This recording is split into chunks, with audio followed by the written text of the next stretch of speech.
ব্যবসায়ী নাসির উদ্দিন মাহমুদের দায়ের করা মারধর, ভাঙচুর ও ভয়ভীতি দেখানোর মামলায় আত্মসমর্পণ করে জামিন পেয়েছেন চিত্রনায়িকা পরীমনি। ২৭ জানুয়ারি ঢাকার সিনিয়র জুডিশিয়াল ম্যাজিস্ট্রেট মোহাম্মদ জুনায়েদের আদালত শুনানি শেষে জামিনের আদেশ দেন। সকাল ১০টা ১৭ দিকে আদালতের বিচার কাজ শুরু হয়। এ সময় এজলাসের পেছনে একটি বেঞ্চে বসেছিলেন পরীমনি। তাকে কাঠগড়ায় যেতে বলেন আদালত। পরীমনির পক্ষে ছিলেন নীলাঞ্জনা রিফাত সুরভি।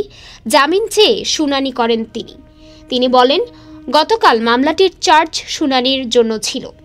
পরীমনি অসুস্থ থাকায় আদালতে আসতে পারেননি। চার্জ গঠন হয়েছে, তার বিরুদ্ধে গ্রেফতারি পরোয়ানা জারি হয়েছে। আজ আত্মসমর্পণ করেছেন, তার জামিনের প্রার্থনা করছি। এরপর বিচারক বলেন, আশা করছি সবাই কোর্টের ডিগনিটি রক্ষা করবেন, কোর্টকে বিতর্কিত করবেন না। মামলাটা জামিনযোগ্য ধারার, আসলেই জামিন পাবেন বিষয়টা এমন নয়। বিচারাধীন বিষয়ে এভাবে আগে কথা বলাটা কতটুকু যৌক্তিক?